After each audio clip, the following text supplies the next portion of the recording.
Ram Ram friends, వక్ఫ్ అమెండ్మెంట్కి joint parliamentary committee ఆమోదం తెలిపింది. ఇక పార్లమెంట్లో ప్రవేశపెట్టడమే. అసలు ఏంటి జాయింట్ పార్లమెంటరీ కమిటీ? ఏం ఆమోదించింది? ఏం మార్పులు వస్తున్నాయి? వక్ఫ్ అబ్దుల్లా ఖాని వాళ్ళ తల మీద కాంగ్రెస్ పెట్టిన ఒక భస్మాసుర అస్త్రం.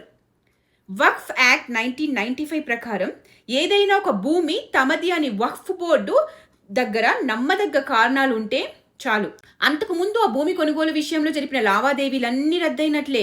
ఎందుకంటే ఒకసారి వక్ఫ్ పరమైతే ఎప్పటికీ అది వక్ఫ్కే చెందుతుంది. భారతదేశంలో వక్ఫ్ బోర్డు అనేది ఎవరు ప్రశ్నించలేని కోర్టులకు సమానమైన శక్తివంతమైన వ్యవస్థగా మారింది.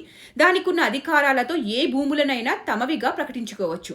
సో ఇలాంటి ఒక చట్టం 1995లో తీసుకొచ్చింది కాంగ్రెస్. ఒక దేశం రెండు చట్టాలు ఎలా ఉంటాయి? ఒక దేశం ఒకే ఆస్తి చట్టం ఉండాలి కదా. ఈ వీడియోలో ఏమంటున్నాడు ఓవైసీ? ये अगर कानून बन जाएगा, उत्तर प्रदेश में 1,21,000 वक्फ की प्रॉपर्टीज है, 1,12,000 के पास कागज ही नहीं है. ఈ వక్ఫ్ చట్టం అమల్లోకి వస్తే మనకి ఎంత నష్టమో మీకు తెలుసా? కేవలం ఉత్తరప్రదేశ్లోనే 1,21,000 వక్ఫ్ ఆస్తులు ఉన్నాయి. దాంట్లో 1,12,000 ఆస్తులు మనకి ఎలా వచ్చాయో చెప్పే కాగితాలు మన దగ్గర లేవు. అన్నీ కొట్టేసినవి. మన దగ్గర కాగితాలు లేకపోతే ఆ ఆస్తులు ఎవరికి వెళ్తాయో తెలుసా? ఎవరి దగ్గర కాగితాలుంటే వాళ్ళకి వెళ్తాయి అని తెగ ఆక్రోశం వ్యక్తం చేస్తున్నాడు. దేశంలో ఏ వక్ఫ్ ప్రాపర్టీకి కాగితాలు ఉండవు. అన్ని అమాయక హిందువుల దగ్గర కొట్టేసినవే. ఇప్పుడు అవన్నీ చట్ట ప్రకారం వెనక్కి ఇవ్వాల్సి వస్తుంది. అది వీళ్ళ ఏడుపుకు కారణం. వక్ఫ్ చట్టంలో మార్పులు చేసేందుకు కేంద్రం తీసుకొచ్చిన ప్రతిపాదిత సవరణ బిల్లును లోక్సభలో ప్రవేశపెట్టారు. విపక్షాల నుండి తీవ్రమైన వ్యతిరేకత రావడంతో ఈ బిల్లును జాయింట్ పార్లమెంటరీ కమిటీ, సంయుక్త పార్లమెంటరీ సంఘం జేపీసీ పరిశీలనకు పంపించారు. ఈ కమిటీ ఈ రోజు వరకు 38 సార్లు సమావేశమైంది. 112 గంటలు చర్చలు జరిపారు. 286 సంస్థల అభిప్రాయం తెలుసుకున్నారు.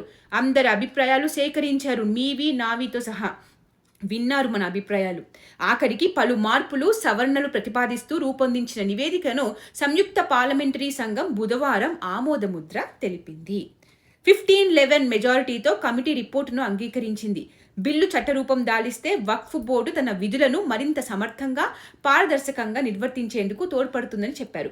వక్ఫ్ ఆస్తుల ప్రయోజనాలు పొందేవారి జాబితాలో తొలిసారి పాస్మాండా ముస్లింలు, పేదలు, మహిళలు, అనాథలను చేర్చమన్నారు.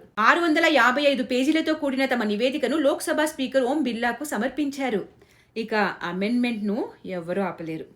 అయితే బీజేపీ పెట్టిన 14 అమెండ్మెంట్లు అయితే పాస్ అయిపోయాయి.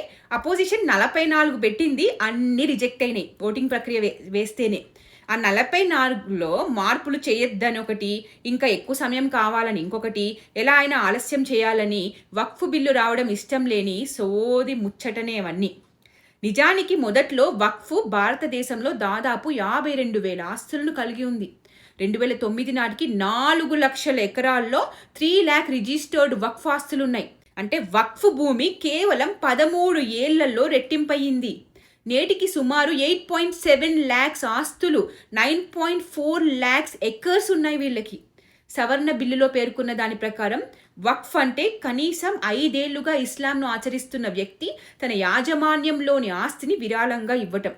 ప్రతిపాదిత సవరణ ప్రకారం వక్ఫ్ భూమిని సర్వే చేసే అధికారం అడిషనల్ కమిషనర్ నుంచి జిల్లా కలెక్టర్ లేదా డిప్యూటీ కమిషనర్కు బదలాయించారు. సెంట్రల్ వక్ఫ్ కౌన్సిల్, రాష్ట్ర వక్ఫ్ బోర్డులో 2 ముస్లిమేతర ప్రతినిధులు ఉంటారు. ఇప్పటి నుంచి వక్ఫ్ ఆస్తుల రిజిస్ట్రేషన్ సెంట్రల్ పోర్టల్ డేటాబేస్ ద్వారా జరుగుతుంది.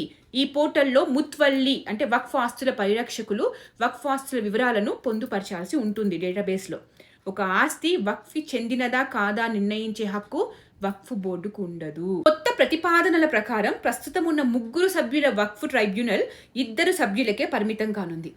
ఈ ట్రైబ్యునల్ నిర్ణయాలు కూడా అంతిమం కావు. ఏవైనా అభ్యంతరాలుంటే ఈ ట్రైబ్యునల్ నిర్ణయాలను 90 రోజుల్లో హైకోర్టులో సవాల్ చేయొచ్చు.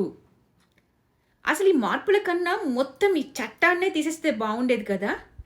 బట్ ఇప్పటికైనా మార్పులు వస్తున్నందుకు సంతోషిద్దాం. బేబీ స్టెప్స్ వేస్తున్నాం. తప్పకుండా ఒకరోజు అబాలిష్ కూడా చేస్తారు. ఇలాంటి చట్టాలను ఇన్ని రోజులు మన మీద పెట్టిన కాంగ్రెస్కి ఓటు వేస్తే మన వేలితో మన కళ్ళు పొడుచుకున్నట్టే. అదే మనల్ని కాపాడే ప్రభుత్వానికి ఓటు వేస్తే ఇలా ఉంటుంది.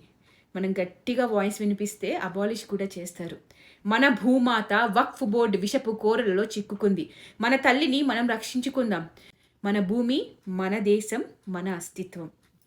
జై భారత్, జై హింద్.